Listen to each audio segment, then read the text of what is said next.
Hola a todos, bienvenidos al canal. Hoy les traigo la reseña de la novela El Idiota, del escritor ruso Fyodor Dostoyevsky, la cual fue publicada por entregas en la revista literaria El Mensajero Ruso entre 1868 y 1869. Dostoyevsky la escribió por completo en el extranjero porque se encontraba endeudado y huía de sus acreedores. Durante aquel tiempo residió en Dresde, en Ginebra y en algunas ciudades italianas. Esta estadía en el exterior, en una precaria situación económica y bajo constantes ataques epilépticos, además de penosas pérdidas familiares, como la de su primera hija Sonia, que fallece a los casi tres meses de vida, sume al autor en una atmósfera hostil, incómoda, que lo perturba, que lo deprime y que claramente afectará e influirá en su escritura, en la escritura del idiota. Sobre todo en la idea que él ya barajaba en su mente, la idea de un hombre moralmente correcto, moralmente perfecto, una especie de alter ego de Cristo. En el fondo, un hombre verdaderamente bueno, pero que no deja de ser un hombre terrenal. Un personaje también inspirado en el Quijote de Cervantes, que también es citado dentro de esta novela a modo de homenaje por Dostoyevsky. Este personaje que el autor imagina en su mente y que intenta darle forma, según sus biógrafos, con bastante dificultad, termina bautizándolo con el nombre de Lev Nikolaevich Mishkin, el idiota. Bien, la historia está ambientada en la Rusia de mediados del siglo XIX y Lev Nikolaevich Mishkin, de 27 años, quien ha pasado un largo tiempo en el extranjero, específicamente en Suiza, decide regresar a su tierra natal, a su tierra natal, por un asunto en particular, asunto que no les puedo revelar, tienen que descubrirlo ustedes. Bien, él es el protagonista de esta novela, que está dividida en 4 partes y que está narrada en tercera persona. En su figura recae todo el peso de la idea que tiene Dostoyevsky sobre la de encarnar el modelo perfecto de moralidad. Es por ello que no se trata de un personaje común, para nada, sino de un ser con singulares características. En primer lugar, Mishkin es un príncipe, el último de su linaje, lo que vuelve a este joven, un ser diferente, un ser extraño en aquella época. ¿Por qué? Porque la clase aristocrática ya era un mero vestigio frente al auge burgués. Ya la clase aristocrática era una rareza. Además, él se encontraba en Suiza porque se estaba tratando una enfermedad, la epilepsia, que lo tenía sumido en un completo estado de idiotez. Tampoco su pasado familiar es común, al contrario, es huérfano de padre y madre desde muy pequeño. Esta disfuncionalidad familiar a temprana edad no le permite integrarse a la sociedad con naturalidad, al contrario, lo va aislando. Pero gracias a la caridad de un benefactor que lo acoge, da sus primeros pasos educativos a través de tutores, en realidad tutoras, para luego alejarse de Rusia e ir a Suiza a tratar su enfermedad en un pequeño pueblo rodeado de naturaleza y gente humilde. Así es como el príncipe Mishkin se vuelve una especie de error o una falla en el sistema social ruso y a la vez en el sistema social humano en general. La pérdida de sus padres lo aísla, su educación lo aísla, su enfermedad lo aísla y hasta su propio linaje es un vestigio raro y aislado. Todo esto confluye para que su mentalidad y su forma de ser difiera enormemente con la del resto de las personas, porque conserva aún la ingenuidad propia de un niño. Es decir, Dostoyevsky le otorga a su personaje terreno fértil para que en él se pueda gestar una bondad y sabiduría espiritual infinitas que solo un niño puede poseer. Ya lo trataban de niño en el mismo lugar en que lo estaban curando. Les voy a leer un texto, un pequeño fragmento, dice así. Por fin, Schneider me expuso un pensamiento suyo muy extraño. Este personaje es el doctor que lo estaba tratando y le dice a él: me dijo que estaba del todo convencido de que yo era un auténtico niño, que solo por la estatura y la cara parecía un adulto, pero que por el desarrollo, por mi alma y carácter, y acaso también por la inteligencia, no era adulto, y que seguiría así, aunque viviera 60 años. Además, es un niño sin recursos, no tiene nada más que la poca ropa que lleva puesta. Su humildad no solo se aprecia cuando conversan con él, sino también en su aspecto externo, en su ropa, en sus gestos, en lo vacilante de sus modales al momento de exponer sus ideas. A ver, vamos a leer otro fragmento. Es muy especial el príncipe Mishkin. Aquí él está conversando y dice: ha llegado ya a San Petersburgo y dice: ahora voy a vivir entre la gente. Es posible que no sepa nada, pero ha comenzado una nueva vida. He decidido cumplir mi misión con honradez y firmeza. Quizá me resulta aburrido y pesado vivir entre la gente. ¿Se fijan? Que aquí admite que le va a resultar pesado vivir entre la gente porque ha vivido aislado toda su vida, por todo lo que yo les contaba.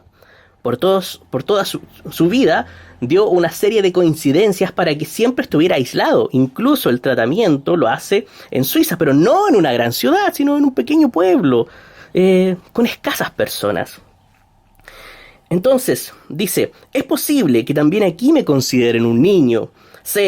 También no sé por qué consideran que soy un idiota. Realmente en otros tiempos estuve tan enfermo que parecía un idiota. Pero, ¿cómo puedo serlo ahora cuando yo mismo comprendo que me tienen por tal? Entro en un sitio y pienso, me consideran idiota y, sin embargo, soy inteligente, aunque ellos no alcancen a verlo. A menudo se me ocurre este pensamiento. Este apelativo, el de idiota, tan breve pero a la vez tan potente que recibe este personaje y que además titula la obra, no tiene una sola interpretación. No, al contrario, Dostoyevsky lo utiliza con diferentes matices. Al príncipe se le trata de idiota en un principio por su enfermedad, producto de la epilepsia, pero una vez que ya está estabilizado, él vuelve a pensar con nitidez y es muy inteligente. Es decir, no es un retrasado para nada. Pero se le trata de idiota por su comportamiento infantil e inocente, por su bondad y piedad, por ser un hombre moralmente correcto en un mundo donde todos son moralmente incorrectos. La primera enfermedad es la epilepsia, que implica falta de cordura.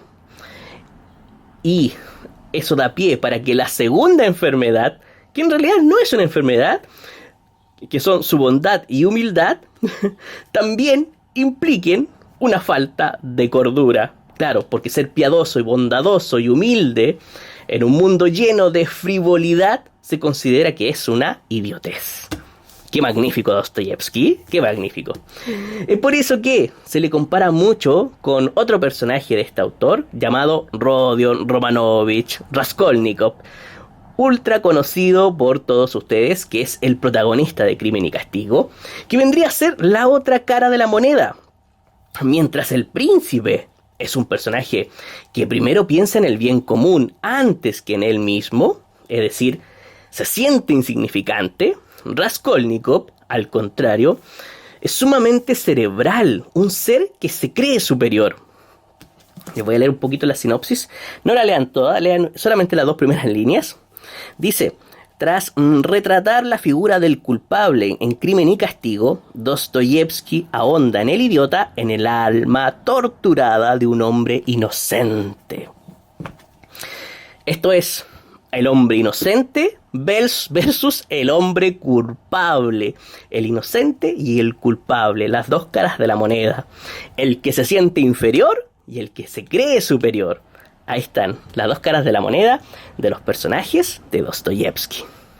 Bien, este personaje, este protagonista tan singular, es el encargado de ir dándonos a conocer a cada uno de los personajes de esta historia. Su regreso a San Petersburgo, nuevamente, entre comillas, por un motivo en un principio desconocido, lo hace entablar relaciones con diversos, lo voy a decir así, sí, con diversos especímenes de la sociedad rusa. A medida que el príncipe camina, a medida que se desplaza sobre el lienzo blanco proporcionado por Dostoyevsky, a cada paso del príncipe Mishkin comienzan a dibujarse los retratos de diversas personalidades, las cuales se van delineando con detalle y bastante profundidad gracias a los encuentros con nuestro protagonista.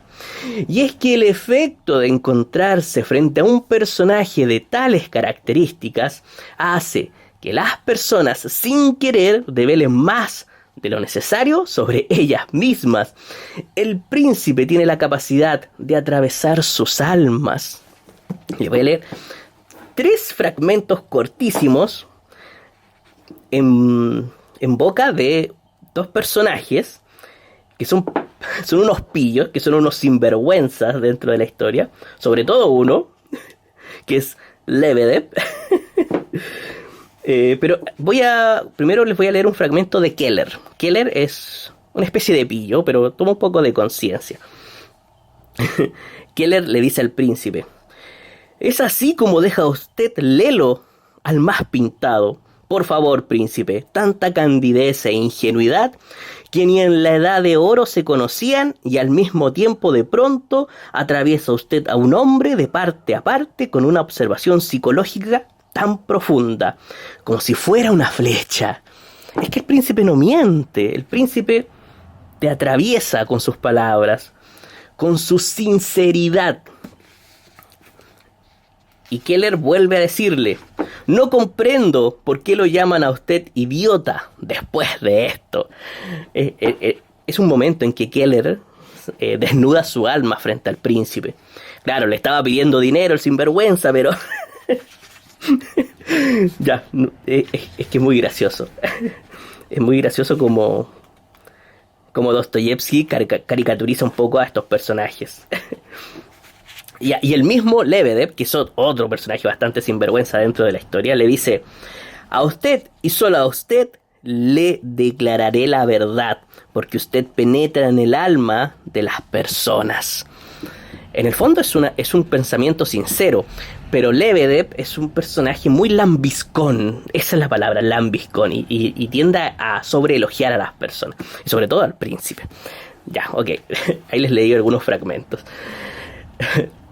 Bien, en el fondo, las personas siempre buscan un pretexto para ser malvadas, y se nota aquí en el libro, para ser malvadas y ocultar sus verdaderas intenciones. Pero frente al príncipe, que no oculta nada, que no es avaro, que no desea nada para él mismo, no encuentran el pretexto, no tienen nada para justificar su vileza.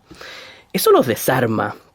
El príncipe es un ser que, al no estar lleno de ego, puede ver a los demás con nitidez. Al no querer imponerse de ningún modo, puede observar mientras otros hablan. Puede retratarlos fácilmente sin que ellos se den cuenta. Por estas maravillosas cualidades del príncipe Mishkin, Dostoyevsky lo utiliza como nexo entre los lectores y los otros personajes, porque él es el que presenta a todos los demás. Y esto se nota claramente en la primera parte de la novela. Dostoyevsky hace una estructura muy ingeniosa en la primera parte del libro para que el príncipe nos presente a cada uno de estos importantísimos personajes, especímenes de la Rusia del siglo XIX. Bien, recurro a la pizarra porque necesito esquematizar algunas cosas. Espero haber escrito bien los nombres, no haberme equivocado porque soy un poco malo para recordar los nombres rusos. Pero aquí está el esquema de la estructura de esta primera parte. El primer grupo de personajes que presenta el príncipe Mishkin, que ocurre su encuentro en el tren que lo lleva, o donde él está llegando a San Petersburgo. Allí se encuentra en el tren con Rogozin y Lebedev. Lebedev ya hablamos que es un sinvergüenza. Rogozin es un personaje importantísimo que no quiero develarles mucho de él porque en él están todos los spoilers. y alterna con ellos, dialoga con ellos, conversa con ellos. Luego se baja del tren y él se dirige a conocer a la familia Epanchin. Hay un general que es apellidado perdón, Epanchin, y aquí podemos conocer a su familia, a su esposa y a sus 3 hijas principalmente. También conocemos a su secretario, que yo lo voy a llamar Gania. Le voy a llamar Gania y Volgin. Gania y Volgin. ¿Por qué? Porque Gania tiene un nombre bastante complejo, pero como que así se expresan de él, así se dirigen a él como Gania. Y él, luego de que conoce a la familia de Panchin, el príncipe, Gania lo lleva a su casa y conoce al resto de su familia, a los padres de Gania, a su hermana, a su hermano menor, a su padre también, pues ya lo había dicho, que es el general Ivolgin, y también algún que otro personaje que está dando vueltas en la casa en ese momento. También a su cuñado, sí, a su cuñado también. Todos ellos están en la casa, reunidos ahí, y el príncipe los conoce. De esta forma, nada más entrar en la historia, el autor nos muestra un abanico de personajes muy interesantes y que claramente serán claves para el resto de la novela. Ninguno de ellos desaparece, no. Todos son muy, no tan protagónicos como el príncipe y otros más, pero son muy importantes, son relevantes y serán claves para el resto de la novela.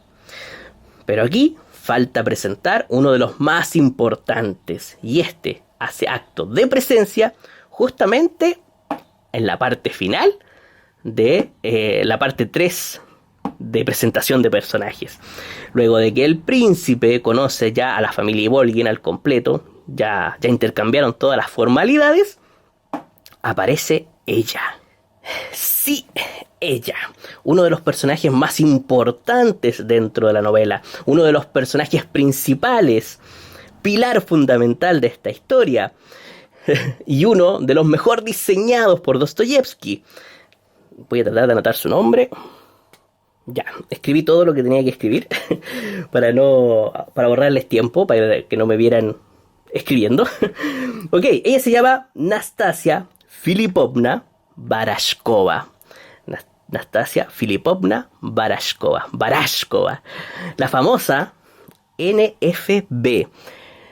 Esto del NFB es un dato para los que ya leyeron la novela. Se van a dar cuenta después que en la novela se intenta deducir quién es NFB, de quién son estas iniciales. Y es Nastasia Filipovna Barashkova. Ya, dejando eso de lado, la presentación que hace Dostoyevsky de ella, para mí, roza la perfección en la novela. Es maravillosa.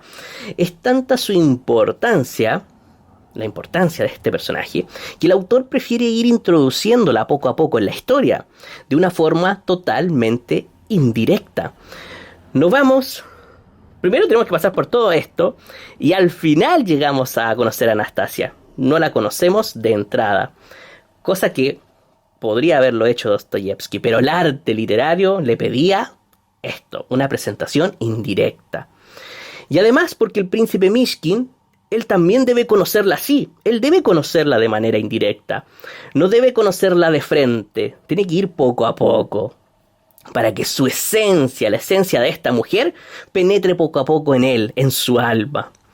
Por eso, cuando el príncipe dialoga con estos dos personajes, es que me da risa Lebedev porque es tan lambiscón Lebedev. Cuando dialoga con ellos, ella, Nastasia, aparece en la conversación. Es nombrada, es mencionada en la conversación. Entonces, el príncipe, la primera impresión que tiene de ella es auditiva. Escucha sobre ella, escucha hablar sobre ella. Luego, cuando llega a conocer a los Epanchin, está en la casa del general, también se producen conversaciones y dentro de la conversación nuevamente es mencionada Anastasia, nuevamente es mencionada, nuevamente escucha sobre ella, pero también aparece un retrato de ella y la puede observar, la puede ver por primera vez. Ahora el efecto es visual, ahora puede ver su retrato y ve en sus ojos que ella ha sufrido mucho. En el mismo retrato está representado su sufrimiento en su mirada y eso hace que en el príncipe comience a despertarse una piedad infinita, una piedad que no tiene límites por ella. Además, ella es muy hermosa. Y luego, cuando están, esto es muy bello, es muy artístico, cuando el príncipe ya está en el tercer punto estructural ideado por Dostoyevsky para presentar a los personajes, cuando ya ha hablado con todos, el príncipe, cuando ya ha conocido a toda la familia Ivolgin, ya sus conocidos, él está en la casa y de repente suena el timbre y nadie va a abrir la puerta. Y todos están conversando, en realidad están peleando. Y el príncipe ingenuamente, con esa alma de niño, va y abre la puerta él mismo porque ve que nadie la abre. Y se encuentra de frente con Nastasia. Ahí, la gran entrada de ella que hace Dostoyevsky es maravilloso. Y más maravilloso aún. Porque en cuanto el príncipe abre la puerta, Nastasia toma su abrigo y se lo tira encima. Y entra sin siquiera mirarlo, le tira el abrigo encima. ¿Por qué? Porque el príncipe viste humildemente y ella cree que es un criado, ni siquiera lo mira, no lo saluda, sino que simplemente le tira el abrigo encima y ella pasa rauda y veloz hacia la sala. No lo mira, no hay un contacto con él, es un encuentro nuevamente indirecto. El príncipe al fin la ve por primera vez y la puede apreciar con todos sus sentidos, por eso le puse aquí todos sus sentidos. Está ahí, y él queda obnubilado. Y luego viene el encuentro definitivo, donde al fin los dos se miran, donde al fin los dos intercambian palabras, donde se relacionan. ¿Ah? Y es ahí, en ese momento, cuando Dostoyevsky alcanza el arte literario máximo, al unir estas dos profundas almas perdidas, en un diálogo simple, muy simple, pero cargado de sentido. ¿Ah? Las pocas palabras que ellos intercambian son tremendamente profundas y significativas. Es un encuentro que marca para siempre el destino de estos dos personajes. Y es muy bello. Voy a sacar esto.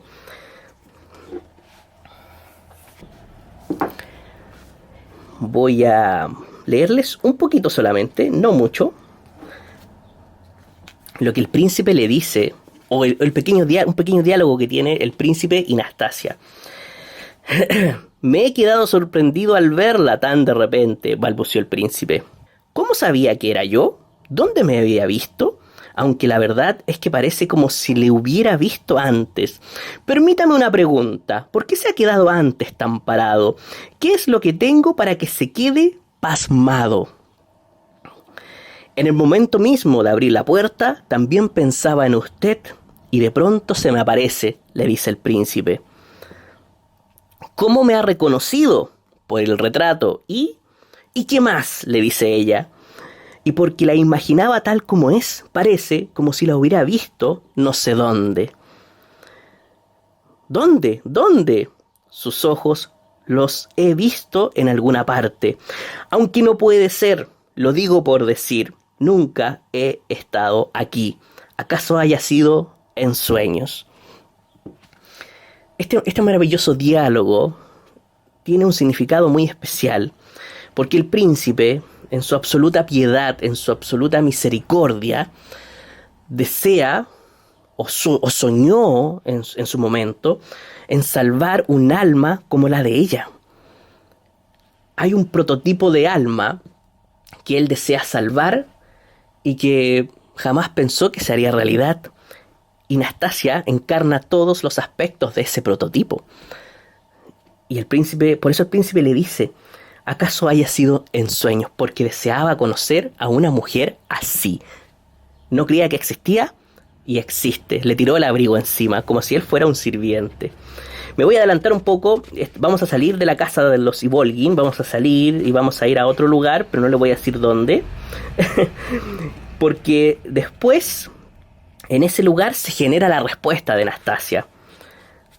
No se genera inmediatamente, porque ella queda un poco desarmada frente a las palabras del príncipe. Y le dice esto en otra ocasión, en otro momento. Le dice, no, es preferible despedirnos por las buenas, porque yo misma soy una soñadora, y no resultaría nada práctico.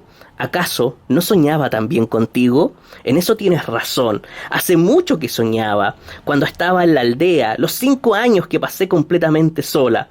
Pensaba y pensaba, soñaba, y siempre me imaginaba a un hombre como tú, bueno, honrado, bien parecido, y también un poco tonto, que vendría pronto y me diría, usted no es culpable, Nastasia Filipovna, y yo la adoro. Es bellísimo esto, es bellísimo. Ya voy a volver a esta frase después, para explicarla bien. Ahora no la voy a explicar. Pero en el fondo, los dos se soñaban. Ella soñaba con un hombre que la tratara como el príncipe la trata. Y los dos se soñaban y los dos se encontraron.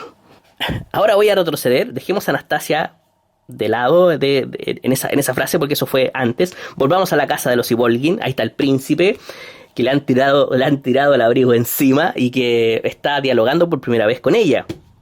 Entonces uno dice, ya, esto ha llegado a su punto culmine y no puede pasar nada más. Y Dostoyevsky dice, alto, alto, y hace una de sus clásicas escenas donde agrupa a muchos personajes en un mismo lugar. Y voy a traer la pizarra de nuevo. Y están todos reunidos aquí, en este punto número 3.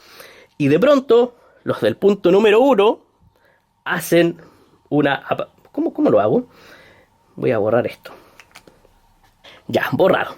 Entonces, los del punto número 1, que uno pensaba que ya no iban a aparecer muy regularmente en la novela. Mentira, aparecen muchísimo, son muy importantes. Se cuelan en esta parte de la historia. Literalmente irrumpen en esta parte de la historia. Y queda la grande. Me recuerda un poco esto a la novela Los demonios, donde al finalizar partes del libro, Dostoyevsky reunía a varios personajes al mismo tiempo para que intercambiaran ideas, frustraciones, se peleaban y lo hacían muy bien, lo hacían muy sincronizadamente, como si fuera una especie de coro donde el autor maneja muy bien cada una de las voces que participan en la discusión.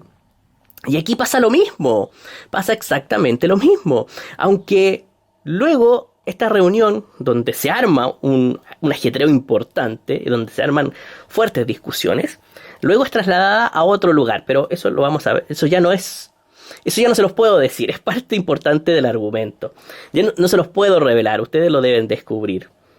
Pero en ese lugar, la discusión llegará a límites muy extremos, habrá una alta tensión en los diálogos, y lógicamente, en ese caos que va a quedar, en ese entuerto, en el medio de todo va a estar nuestro príncipe, nuestro humilde e ingenuo príncipe Mishkin estará en medio de todo, Ok, esa es un poco la estructura que usa Dostoyevsky para presentar a los personajes, que lo hace en la primera parte del libro claramente.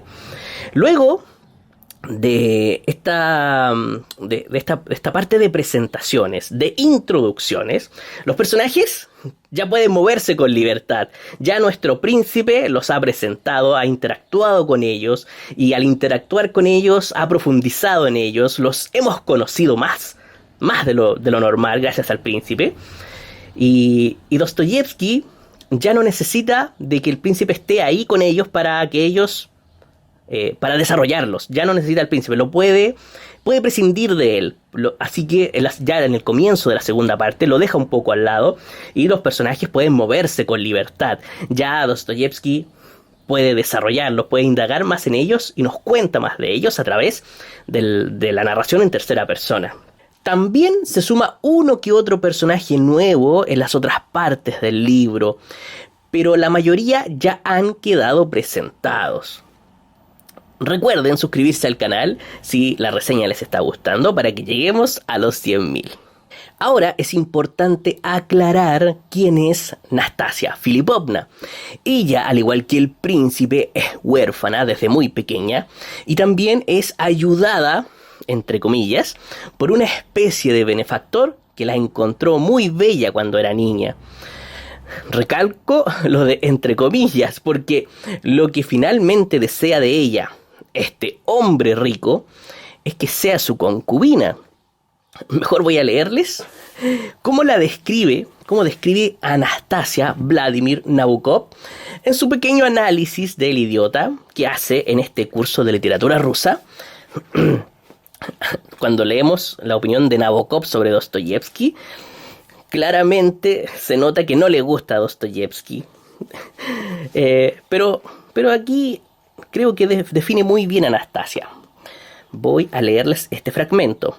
La demoníaca, altiva, desgraciada, traicionada, misteriosa, adorable, y a pesar de su degradación, incorruptiblemente pura Anastasia Filipovna, uno de esos personajes totalmente inaceptables, irreales, irritantes, que pululan por las novelas de Dostoyevsky.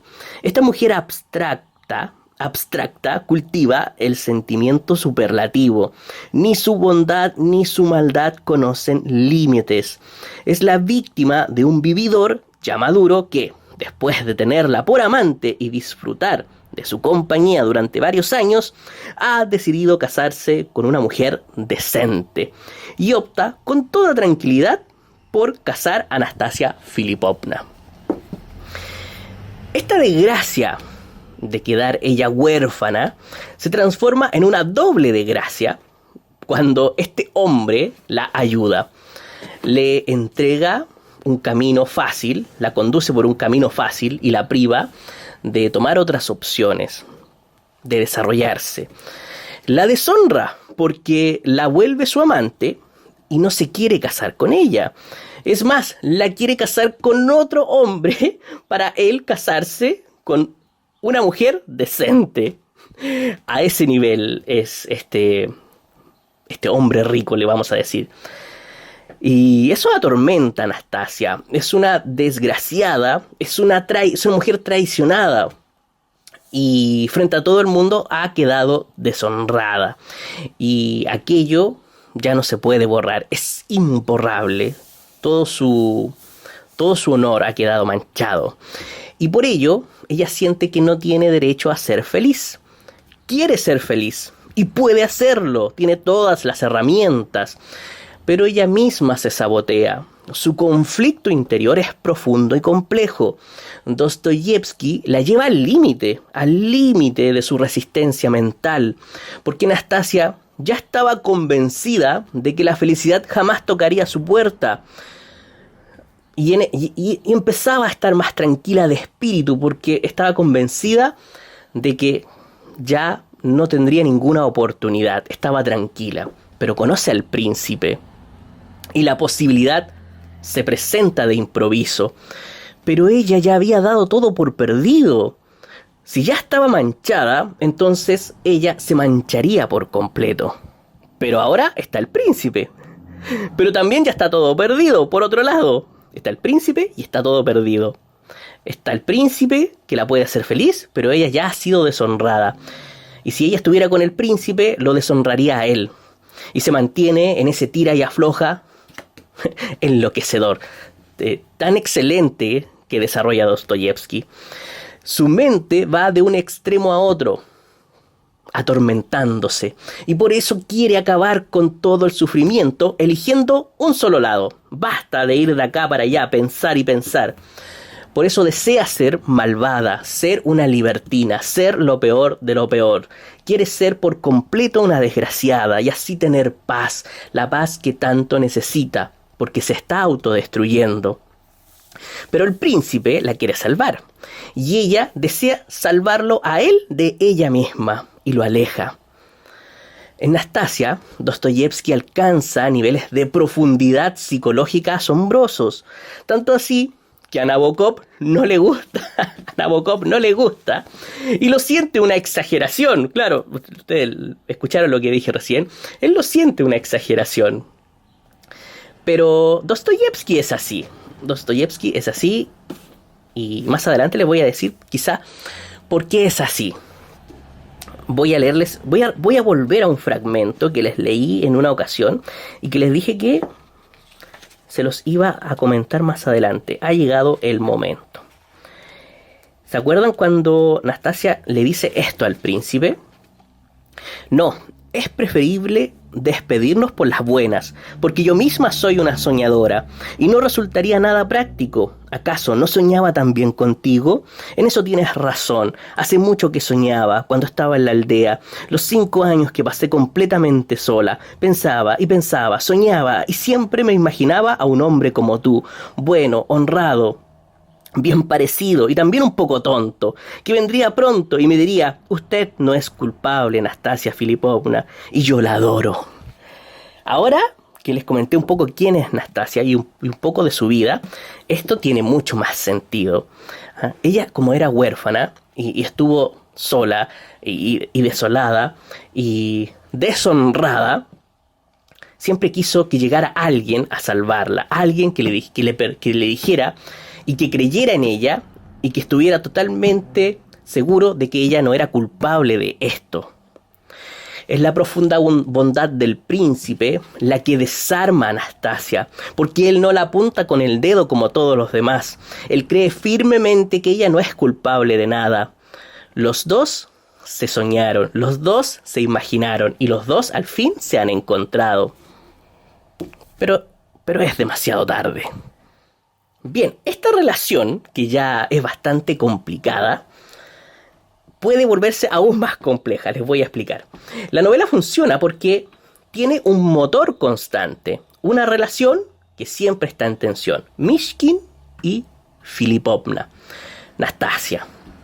Le puse Nastasia porque me es más fácil escribirlo. Es una tensión que nunca cede. Es un motor en constante funcionamiento. Porque se persiguen. El príncipe llega y encuentra a Nastasia. Ellas se conocen, conversan, conectan. Y luego Nastasia huye. Y el príncipe vuelve a buscarla, vuelve a seguirla. Luego Nastasia vuelve a huir y el príncipe vuelve a perseguirla. Y así se mantiene esto en una especie de círculo vicioso. Y esto se mantiene girando como un ciclo infinito. Por eso yo le digo un motor. Porque no tiene fin. La única manera de detenerlo es rompiendo la tensión original. La tensión entre estos dos personajes. Y así también terminaría la novela. Pero eso ya va a ser casi al final. Todavía no. Pero a esto, que ya está complicado, se suman 2 personajes más. Pero no los voy a nombrar para no dar ningún spoiler. A uno lo vamos a llamar A. Y al otro lo vamos a llamar R. Y lo vamos a poner así. A y R. Son 2 personajes más que se suman a esta relación tan extraña. Y R está interesado en Nastasia. A está interesada en Mishkin. Y voy a borrar esto. Y esto empieza a volverse un triángulo amoroso. Ya borré ya. ¿Cómo lo hago? Este es un primer triángulo.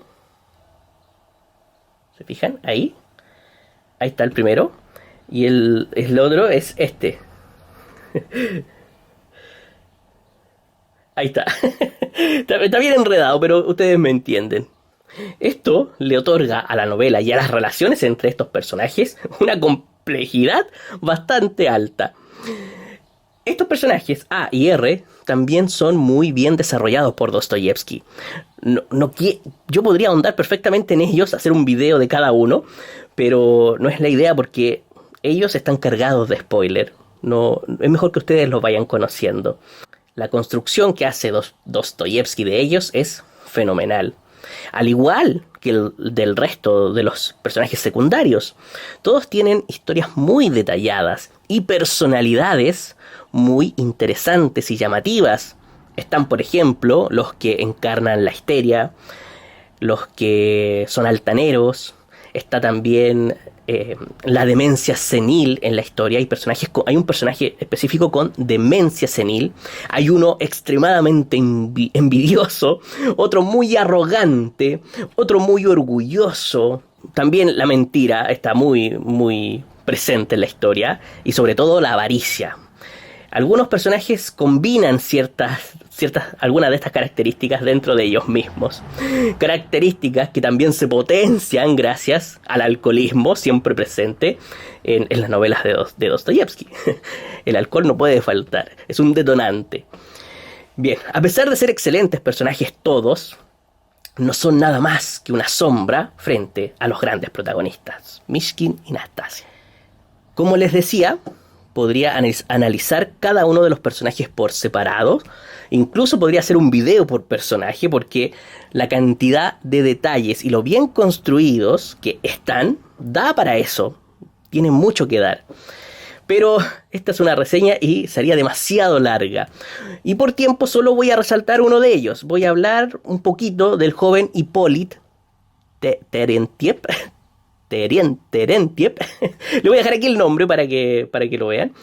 Que es un tuberculoso de 18 años que experimenta la injusticia de no poder tener una larga vida como los demás. Está enfermo, terminal. De su parte vienen las mejores reflexiones sobre la temporalidad de la vida, sobre la finitud de la vida. Es un personaje que reúne la inmadurez y la insolencia propia de su edad. Cree que lo sabe todo y bordea los pensamientos y las ideas nihilistas. Es muy analítico y por su enfermedad comparte las mismas inquietudes que el príncipe. Se parecen en ese sentido, pero sus perspectivas siempre son opuestas. Y Hippolyte siempre le discute al príncipe. No hay caso. Su mejor escena, que es una de las mejores de la novela, es cuando lee un texto escrito por él, titulado Mi explicación necesaria. Él escribe un texto, tiene unas hojas, y se llama Mi explicación necesaria, aunque él también la llama como su confesión. No les puedo dar muchos detalles sobre lo que escribió, pero allí expone ideas muy profundas que, como al mismo tiempo dice, no se pueden explicar al completo con palabras. Habla sobre la vida, sobre ideas existencialistas, y de que los seres humanos, a pesar de que nos comunicamos a través de palabras, que tenemos un lenguaje, este no es capaz de expresar toda la tormenta y la complejidad interior del alma humana.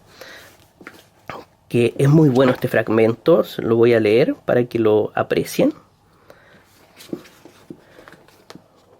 Este es un pequeño homenaje que le hago a Hippolyte porque es muy buen personaje. Añadiré, sin embargo, que en toda idea genial o en todo pensamiento humano nuevo o simplemente en todo pensamiento humano serio que nazca en la cabeza de alguien, siempre queda algo que no puede transmitirse de ningún modo a otras personas. Aunque escriban ustedes tomos enteros y se pasen 35 años aclarando su pensamiento, siempre quedará algo que por nada del mundo querrá salir del fondo de su cráneo y permanecerá allí para siempre. Morirán con ello sin haber comunicado a nadie, quizá lo más importante de su idea. Y es justamente lo que le pasa a él, porque él está tratando de comunicar algo a través de esta confesión. Y el lenguaje no es capaz ni será capaz nunca de expresar todo lo que él siente. Y por eso Hippolyte, cuando trata de explicar esto, recurre a un sueño. A través de la simbología del sueño, intenta explicar lo que lo atormenta. Y es muy interesante porque si tú lees este sueño, tú dices, sí, es como si Kafka hubiera escrito esto. Kafka debió leer el sueño de Hippolyte y en ese momento se le debió ocurrir la metamorfosis. Me imagino yo, porque es un sueño muy kafkiano, muy kafkiano. Todo esto ocurre en una reunión típica de Dostoyevsky, donde reúne a varios personajes y tiene esa habilidad de ir barajando las voces, haciendo un coro armónico de voces, de ideas, que le resulta muy bien. Estas reuniones masivas de personajes a Dostoyevsky le resultan excelentes. Y nace una escena emblemática, cuando Hippolyte lee su confesión. Bien, desde el inicio de la novela, a través de un relato del príncipe, o más bien de dos relatos del príncipe, se baraja la idea de la finitud de la vida. Esta idea marca las acciones de los personajes, por eso está en el inicio de la novela. Y obviamente no de todos los personajes y sobre todo de los protagonistas. El primer relato que el príncipe entrega en este texto es una reflexión sobre la pena de muerte, que no se los voy a leer porque se va a quedar muy largo el video, pero es muy bueno, la reflexión sobre la pena de muerte.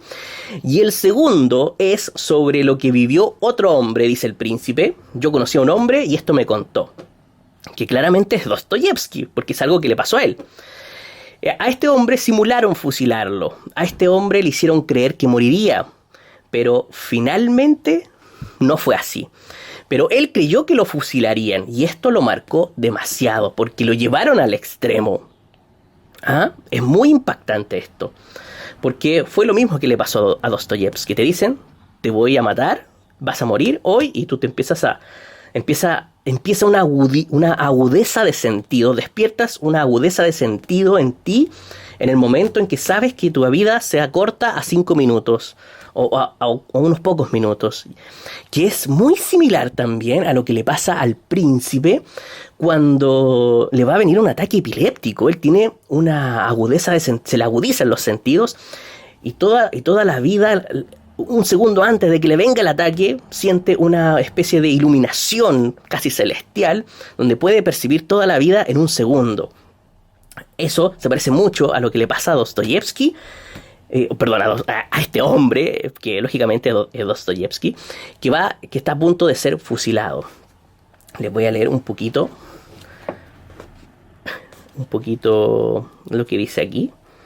Pero mejor será que hable del encuentro que tuve el año pasado con otro hombre. Esto se vio unido a una circunstancia muy extraña en realidad, porque se da en muy raras ocasiones. Aquel hombre había sido llevado con otros hasta el cadalso. Le leyeron la sentencia de muerte, debía ser fusilado por delito político.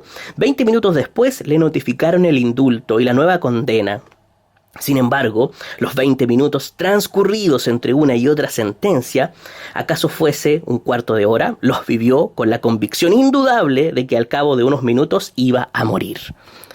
Esto es lo mismo que le pasó a Dostoyevsky. Llegó un momento en que no le quedaban más que 5 minutos de vida, según contaba. Esos 5 minutos le parecieron un tiempo infinito, una riqueza enorme. Creyó que en aquellos 5 minutos iba a vivir tantas vidas, que todavía no merecía la pena pensar en los últimos instantes. Así que siguió tomando distintas disposiciones, calculó el tiempo necesario para despedirse de sus compañeros, a lo que destinó 2 minutos, reservó otros 2 para pensar por última vez en sí mismo y el resto lo dejó para mirar en torno suyo. Recordaba muy bien que había tomado estas 3 decisiones y que se había distribuido el tiempo. Iba a morir a los 27 años, era un hombre sano y fuerte. Llegaron los 2 minutos reservados a pensar en sí.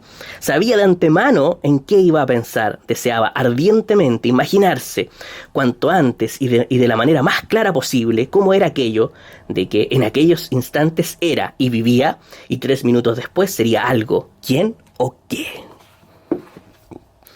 Brutal, ¿verdad? Brutal. El propio Dostoyevski vivió una escena dostoyevskana. ¿Por qué creo que Dostoyevski exagera tanto con sus personajes? Es porque él mismo vivió una situación así de extrema. Cree posibles estas situaciones en que la resistencia psíquica de sus personajes es llevada al extremo. Porque él mismo tuvo que vivir eso. Él mismo lo tuvo que vivir. Así que en el fondo,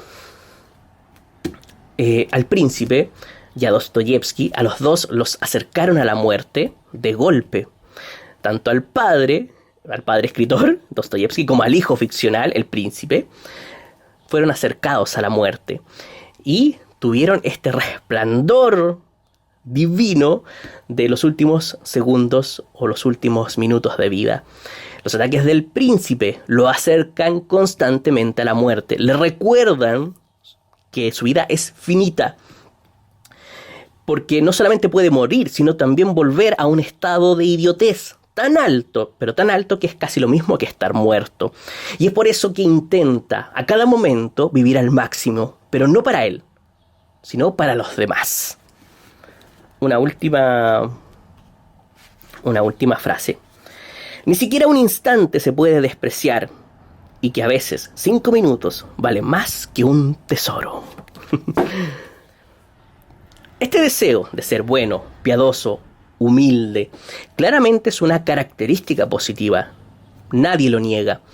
Pero Dostoyevski la lleva a tal extremo, y al hacer eso, la deforma hasta volverla negativa, al punto que la simple bondad termina siendo una idiotez.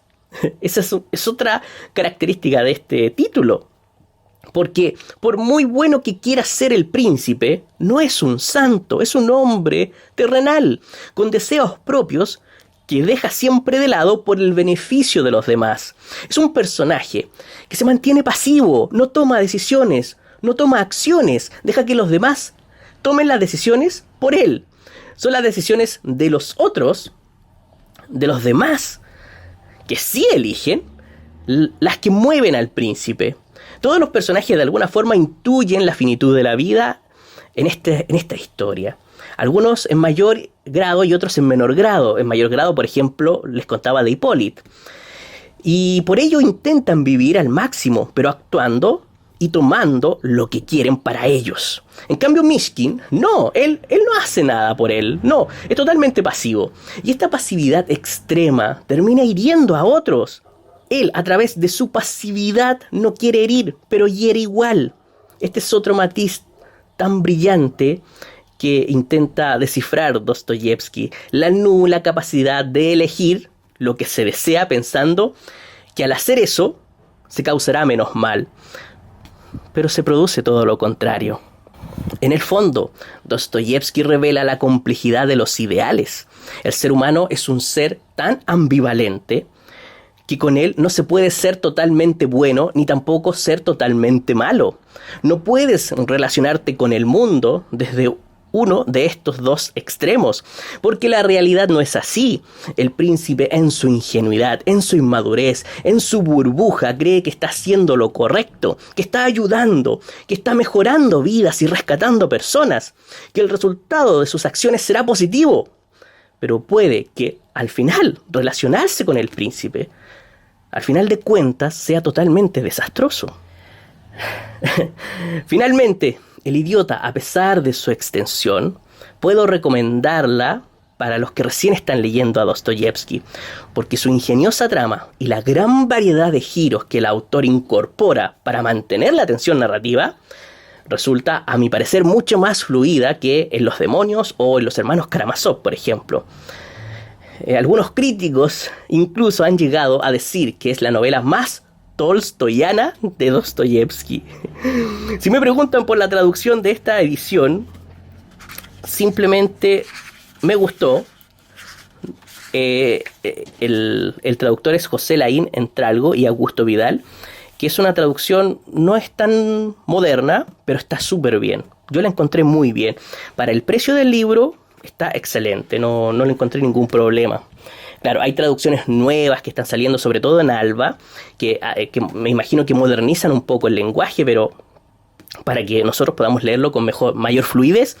Pero de todas formas, bueno, es un poco más costosa, pero de todas formas esta edición cumplió muy bien su propósito. Bien, espero que les haya gustado la reseña. Me ha costado muchísimo hacerla porque no sabía qué elegir para contarles. Por Dios, hay tanto, pero tanto de qué hablar de este libro, que no sabía qué elegir, no sabía... Incluso me coloqué a Hipólita a la fuerza porque no sabía a qué personaje más elegir. Todos son buenos. No me podía decidir. En lo que les conté no rocé ni la superficie de la historia. Hay mucha filosofía, hay mucho pensamiento religioso aquí que cuesta explorar. Pero la idea de esta reseña era más que nada invitarlos a leer este libro, a entusiasmarse, a leer y releer a Dostoyevsky. Y espero que haber logrado ese propósito. Bien, si les gustó el video pueden darle un like, pueden compartirlo y nos vemos la próxima semana.